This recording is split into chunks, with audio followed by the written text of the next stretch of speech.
Hope everyone is well. I hope everyone had a beautiful weekend thus far. Just wanted to come out here and share an announcement, a really special announcement, a really special day for me. So, as you know, I've been teaching E-Decolonize every Friday on YouTube. Crazy, right? So I've been teaching a 10-week course on YouTube Friday nights from 7 p.m. Pacific Standard Time. And this last week, or for this week, session number 9, I interviewed Sister Jael, and talked about detention centers. We talked about the experience for her husband, Alan Altamirano, who is detained at the Adelanto Detention Center.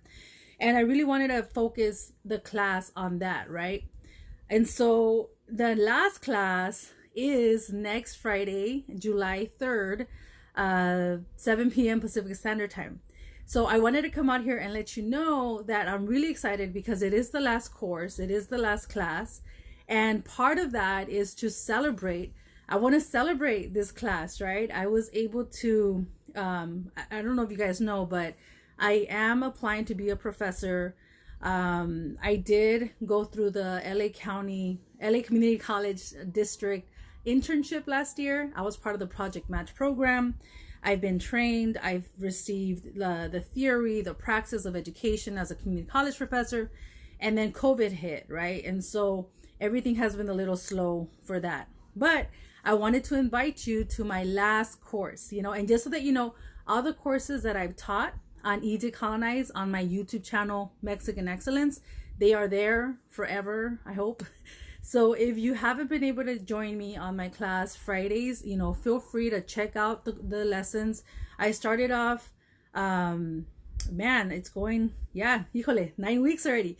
So I tried to follow a syllabus that I created that was, I always try to hit the most important aspects of our history that I felt and know that they're missing, right, from our knowledge. And I wanted to do it in a way, fireworks. I wanted to do it in a way that allowed all of us to understand our history, because I don't believe in elitism. I don't believe in only those of us who go to college should have access to these tools. And so I created E-Decolonize online, absolutely free, because I wanted to democratize the way that research is presented to our communities. And as an activist, and as someone that has been self-taught before I even made it over to Citlalli for my graduate and undergraduate program, I think it's really important to understand that our history, the way we talk about it, the way we understand ourselves, the way we understand our communities, it's interdisciplinary, right? So even though I am a historian, that is my background, I was also an anthropology major. I was also a journalism major. I was a Chicano studies major at one point. So I try to present a very interdisciplinary, a very, organic way to view history in a way. And I always try to make sure that I present you the receipts, right? Because part of being a historian and part of the way that I present history is a way that I want you to know where I get my information from. So as a decolonial historian who is indigenous, who is navigating these spaces of white supremacy in academia and activism, my biggest passion is to make this knowledge accessible, is to make sure that we all have access to this knowledge. And let me tell you, I think it's important for people to know that what I learned and what I teach, it's not 100% from academia, right? Once I made it over to Citlalli, I had already been learning my history on my own through community circles for decades, right? Well, maybe like 12 years. And so, part of my decolonization, it started outside of academia. And so when I got into academia, because I wanted to be a college, community college professor, because I'm passionate about education and I'm passionate about being who we are in all institutions. So I'm a big believer that you should be able to know who you are. You should be able to honor who you are. You should be able to be who you are consistently throughout your life in whatever profession you choose. So anyway, so that's why I'm really passionate about E-Decolonize, right? And so also wanted to let you know that part of the celebration of my last course, which is next Friday, July 3rd, is I'm going to be reading. It's going to be a lot of things, right? It's only an hour, maybe an hour and 15 minutes, but I want to share with you new poetry that I've been writing. I'm actually working on my second poetry book. My first poetry book, Obsidian Blades, I published this first as an ebook, and then it became a print book. And it's been used. It's actually part of a syllabus at Citlalli. It's been used at East LA College. It's been used at Golden West College. It's been used in high schools throughout. I'm not sure how many states. But anyway, so this poetry book, I'm going to raffle during my last E-Decolonize course. And I'm really excited, right? I'm really excited because I want to share, right? I want to share. I want to motivate you. I want to empower you to publish, to create your own narrative, right? Because our voices are missing. We have to be able to tell our own stories. We should be able to explain ourselves, share our stories. So anyway, so I'm going to be raffling this in my last E-Decolonize course. In order for you to enter this raffle, all you have to do is fill out the Google feedback form. And just so you know, like I try to do my course as legit, as like professional as possible. So for every E-Decolonize course that I provide a Google feedback form. Because I want to know, right? I want to know the thoughts of my students. I want to know what worked. I want to know what questions they have. I want to know what, curiosities they have. And it's also a good way for me to get to know my students, what their thoughts are. But anyway, so in order for you to enter the free raffle, all you have to do is fill out the Google form that's found in class number 9. It's found on class number 9 on YouTube under Mexican Excellence. You fill out the Google form, and by filling out the Google form, you automatically enter to win my last copy for now of my poetry book. And I'm going to read the winner. I'm going to announce the winner during the actual live course this Friday, July 3rd. So in addition to the book, Sister Jael, who was on my class this week, she has been generous enough, and she's going to actually donate one of her masks called Unity. So it's an actual mask that you can wear. And she sells those masks to be able to fundraise for organizations like We Care. And organizations like We Care, they focus on trying to help our people get free, first of all, from detention centers. But they also do things like help people, because anytime you exit a detention center, someone needs to sign for you, right? Someone needs to vouch for you. So they work on getting the signatures. They also work on providing clothing, food, and transportation for our people who are immediately released over, and they take them over to the airport and make sure that they have food, that they have clothing, and all that. So those are the two things that you're going to win. So if you enter the book raffle, all you have to do is fill out the Google form found in my E-Decolonize class number 9, because my last class is E-Decolonize number 10, and that's going to be this upcoming Friday, this last coming Friday, July 3rd. So just wanted to come out here, and for all of you who have watched these classes, for all of you who have supported, for all of you who have promoted it, for all of you who have donated, I'm really grateful and honored by your support, by your inspiring messages. I love to hear how a lot of young people, right? I love to hear how a lot of young people, they reach out to me and say, thank you for teaching this. I have college students who have messaged me that they haven't even learned this, not even in their current history classes or their current Chicano studies classes. So that means a lot to me, because like I said, what I present in my courses, I try to be transparent. I try to show you exactly where I get my resources from. And, you know, like I said, I'm not presenting an academic approach. You know, I do use a lot of tools of academia, but I'm presenting a decolonial approach to history, an approach to history that connects with our ancestors. I connect with what I'm talking about, because in history, they prepare you to look at history outside. You're not supposed to connect with the subject. And so anyway, so my course, absolutely free on YouTube. The purpose is to make it accessible to everyone. So I've made it accessible to everyone. I encourage youth, I encourage families to join. I know that there's families that have a mom with her 2 teenage daughters. I have a brother with his teenage son. And it feels amazing to me that families are coming together to watch these courses, because like I said, this information, this knowledge about who we are, the genocide of our people, the ongoing genocide, the ongoing occupation, the ways that laws have been orchestrated to keep us from the power of our lands and our identities, all that has been systemic, and all that has a pattern. And the more we understand our history, the more we understand how things work, you know, the more empowering it is, the more, to me, the more it builds a really strong foundation, right, in whatever you do, you know. And so sorry, I'm like blabbing around and I'm not even reading. Let me read some comments here. So Sister Mesley says, we're not taught to connect with the subject.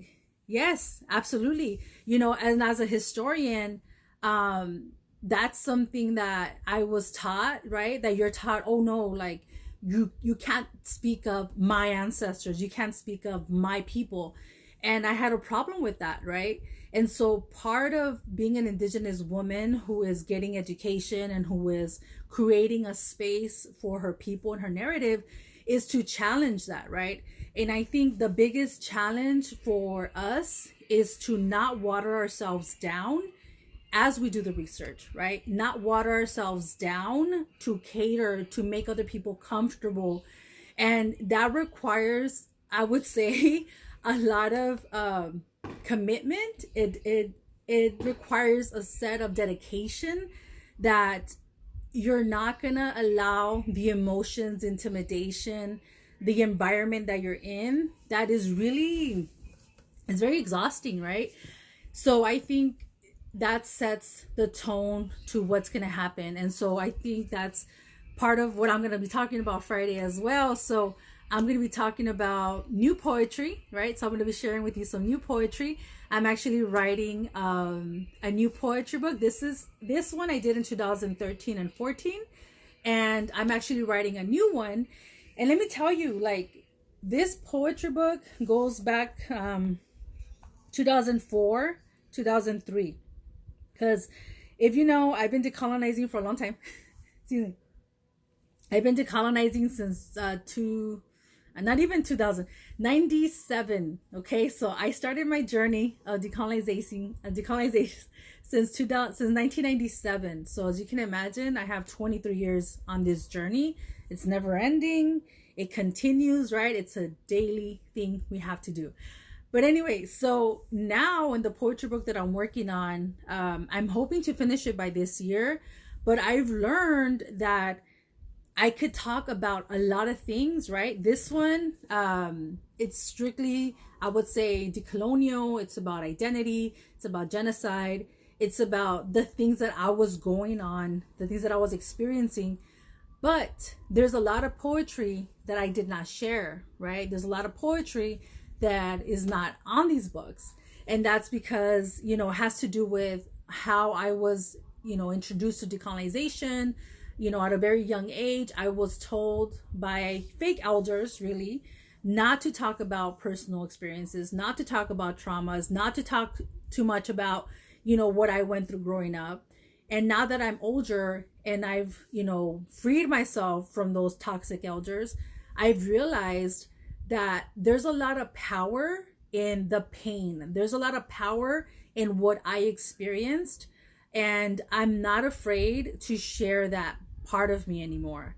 And, you know, and it's taken me a while, right, to get to this point where I'm like, this is my story. This is what I went through. This is what I have to speak on. Because colonization and all this, it's not just political, right? It's not just identity. It's not just demographics.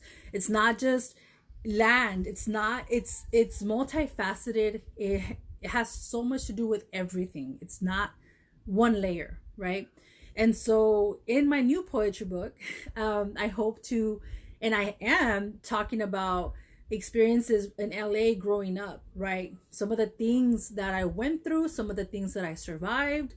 I also talk about the machismo culture and activism. I talk about the machismo and misogyny in families. I talk about, you know, how do you honor your dying grandmother when you are not Christian or Catholic, but yet all of your family is Christian or Catholic, and you as an indigenous person is trying to decipher your ancestral view of the world, and how do you deal and cope with the death of your loved one as you're in this transition, right, of decolonizing, not identifying with those religions, but trying to honor our ancestors.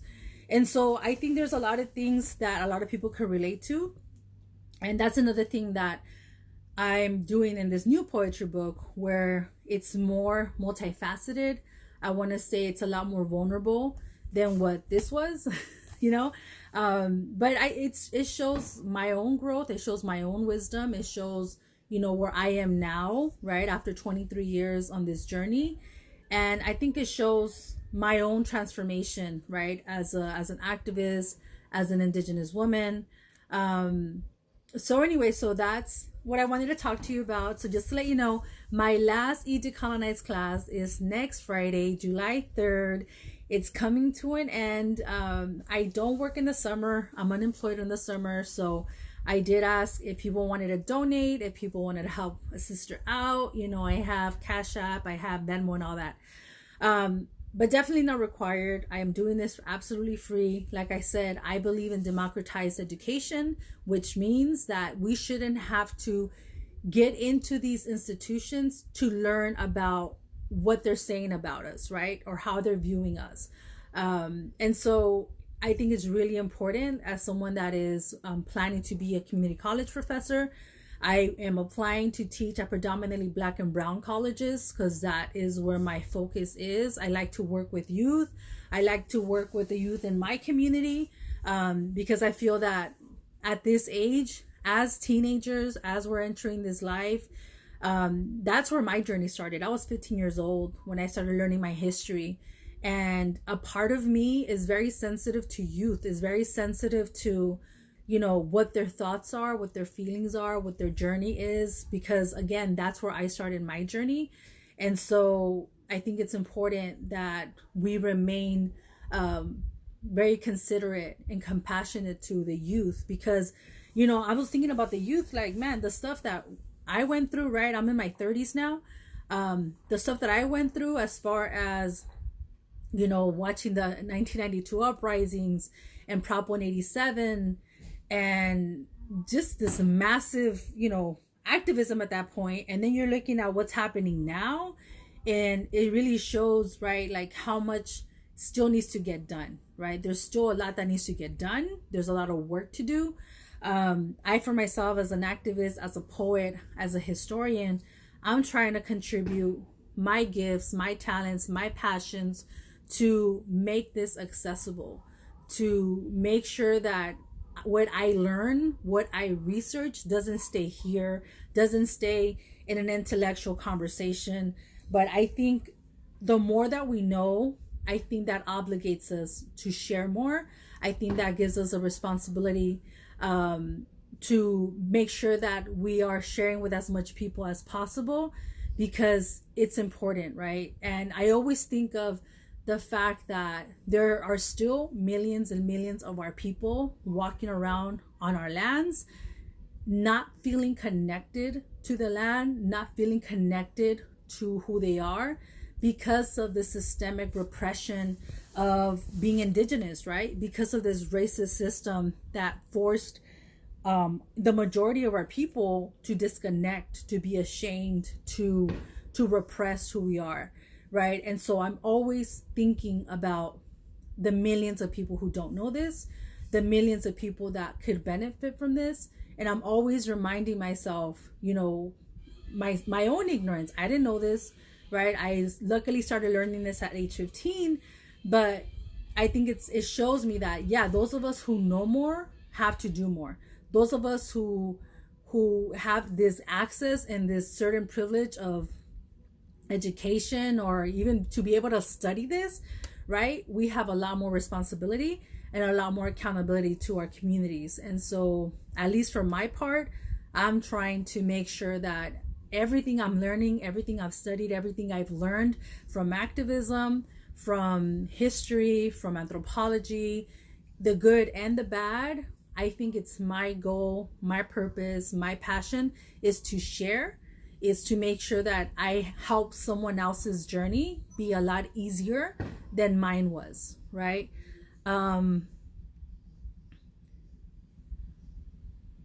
Yeah, so sorry. I'm reading some comments here. So yeah, I just wanted to share that with everyone. Sister says, I just got pulled over for not having a license plate light. Yeah, you know what? I've been pulled over at gunpoint, sis. You know, I got pulled over at gunpoint, I want to say like 2012.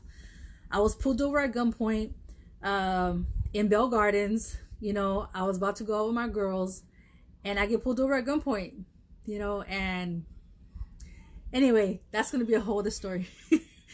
But yeah, I know, I just wanted to share that with everyone. I know it's late, but I'm just really inspired. You know, I'm really inspired. I'm really excited to share that our last E-Decolonize, absolutely free. The courses are there. The courses are on my YouTube channel, Mexican Excellence. For those of you who don't know, I don't only have Instagram. I have a Facebook page. I have a YouTube page. And everything that I post on Instagram, I try to post also on my YouTube page and my Facebook page, because I just want the knowledge and information and events and actions to be all over, right? To access as much people as possible. So with that, I just want to let you know, I'm going to raffle my poetry book for free during my last E-Decolonize class. That is next Friday, July 3rd. So check it out. Any Nahuatl classes, you want to check in with speaknahuatl.com. I did have with Lawak, who is a Nahuatl teacher. He actually gave, I believe class number 5. So check out E-Decolonize class number 5. He actually gave a Nahuatl class in my E-Decolonize class. So yes, and you can also contact speaknahuatl.com, because they offer free courses. They offer one-on-one for a fee. So absolutely, there is Nahuatl lessons and Nahuatl courses that are free, that are accessible. And if you want more, definitely hit them up, speaknahuatl.com. They also have an Instagram page. They have a website. It's all there. So go to speaknahuatl.com and you'll have all the information there. But yeah, with that, I will let you go. I just wanted to announce this again. My last class for E-Decolonize is, sadly, next Friday, July 3rd, 7 p.m. Pacific Standard Time. Go on YouTube under Mexican Excellence. You'll see my carota right there. And, you know, join me. I'm going to be sharing some new poetry. I'm going to talk about my personal journey with decolonization. I'm going to talk about my future projects, what I'm working on, what's coming up next. Just because I'm stopping and I'm ending the 10-week course doesn't mean that videos are stopping. There's a lot of things. I've been creating content. I've been making videos and memes and writing for over 23 years. So I'm really excited to continue this journey. And I was really excited and inspired to teach, right? And I was like, okay, if I've been prepared, if I received this internship, I might as well teach, right? Like, I don't need a college to hire me so that I could teach. I'm prepared. I am qualified. So I'm going to teach. And that's what I did. And that's what I'm doing. And it's been amazing. E-Decolonize has been like, every Friday night, I'm so excited. I am so happy to be able to teach, to be able to do what I feel is my highest purpose, and just be excited about the material, and be excited about students, and be excited about sharing. And and as you know, YouTube is crazy. So yes, there's trolls on there, there's people on there that go all crazy, but you know what, it comes with the territory. Like, I'm committed, I'm focused on what I'm supposed to do, and the trolls and all these people, like, it doesn't get to me, because to me it's like, I know who this is meant for, and the people who it's meant for are the people that reach out to me, are the people that message me, are the people that I am engaging with. And those relationships and those interactions are so empowering, they're so inspiring, they are so like powerful, right? They're so powerful.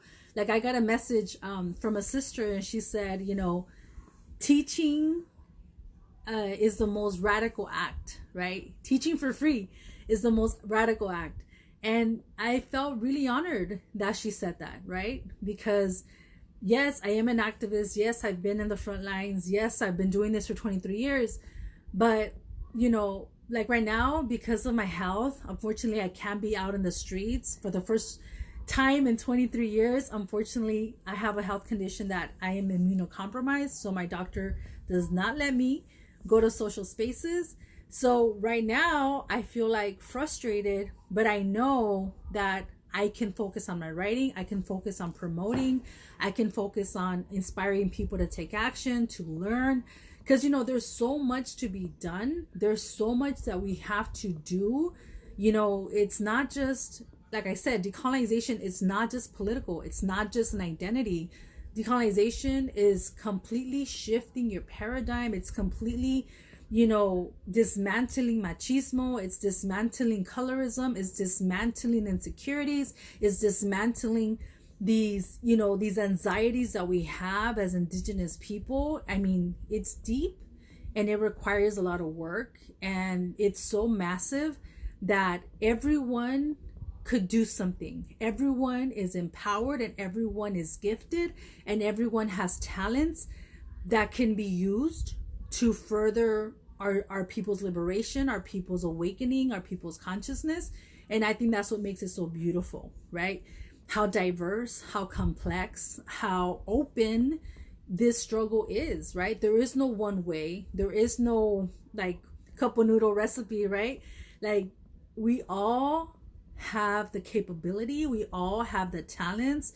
You just got to find what you're interested in. Find your purpose, find your passion, find what you're interested in. If you're an artist, if you're a poet, if you like to draw, if you like to sing, if you like to get involved with local politics, if you want to be a teacher and decolonize there, if you want to start with your children, it's just so massive, right? And when people feel like, oh, I don't know, like where to start, and I'm like, you know what? We don't have to start with this big old action and conference and stuff.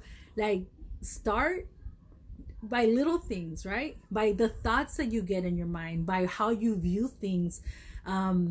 There's a lot of audiobooks, watch YouTube videos, talk to your friends. Like, that's, to me, I'm excited. Again, I've been doing this for 23 years, right? And so I'm excited to see people's excitement. I'm excited when people are learning about this and are like investigating and are researching and are taking action, and they're involving their family and they're involving their kids.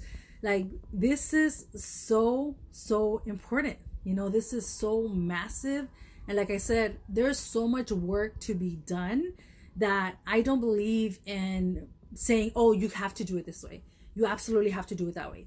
And the reason why I don't believe in that approach is because that's how I was taught for a long time from a fake elder. And it was very limiting. It was really detrimental. It was very toxic, where I was told, you can't share everything with everyone. They're not going to get it. The people are not ready. I was told to limit my expression, to limit what I shared because people weren't ready. Just bullshit, right? I was taught elitism. So anyway, so what did I do? I was like, okay, I've learned all this. what can I do differently? What can I do to make sure that I am making this accessible? I'm teaching, I'm putting it out there. Because at the end of the day, the way that I see this, the way that I see decolonization and I see healing is, you know what, life is going by, right? Whatever you do, whatever you choose to do, whatever you're doing in life, life is ticking away, right? Life is ticking away, life is ticking away. So we can either own that time that we have on this earth, and we could do our best to be active and share knowledge and connect with people and make this life, this time on earth, the most fruitful, beautiful, memorable parts of our life, right? Or we can just go into the matrix and live that easy life, right? Because it's easy, right? Which is why, you know, a lot of people give up. You know, it's why a lot of people, they find it really hard, right? Because when you're decolonizing, like I said, you are cleansing yourself from a lot of bullshit, right? And the cleansing and the decolonization, it feels at times very physical. It feels like you're physically cleansing yourself, right? It could be from religion, it could be from greed, it could be from self-hate, it can be from anti-blackness, it can be like, there's just so much that we're taught to normalize under the system of white supremacy terrorism, that when you start to unpack that and you start to be more conscious of your thoughts, of your words, of your engagements, then it does feel heavy. You know, it does feel heavy. And which is why, you know, I've met a lot of people that come and go, you know, because of the mental exhaustion, because it's heavy and because it's easier, right?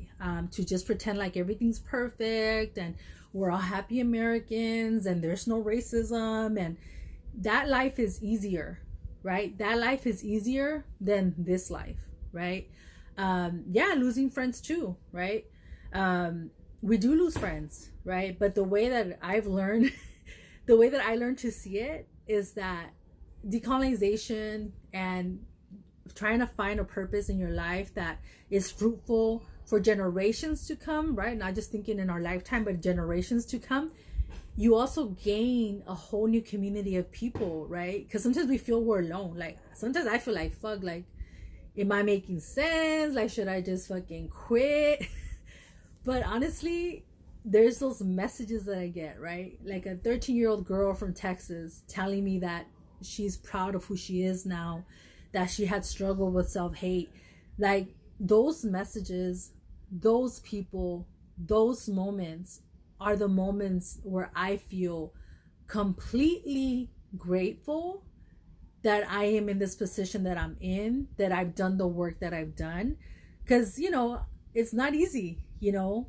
I get hate mail, I get death threats, I get bullshit from everywhere, right? Everywhere. It doesn't stop. But what I remind myself is that I am breaking generations of hate, of white supremacy terrorism, of normalcy, of genocide. And that's not gonna come with smiley faces and heart emojis all the time. Like, there's people that really react emotionally to what we are creating and the conversations that we're having, because it's a very painful reality that we're speaking about, right? It's a very painful conversation to have that hasn't been had, right? That hasn't been had, that has been brushed over, which is why a lot of people, they give up.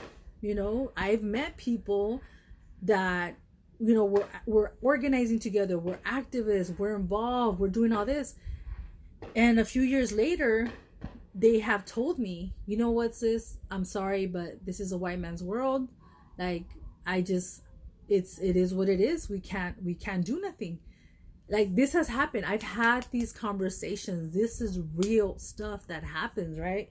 Because again, the pressure into a capitalist greed society, the pressure of whiteness, the pressure of complacency, the pressure of assimilation, those are pressures that we feel daily, depending on, what realities you're in, your boundaries, your relationships, institutions that you engage with, but they're real pressures, right? And so, how do you maintain a really confident, assertive view, and check of who you are in all of these spaces, right?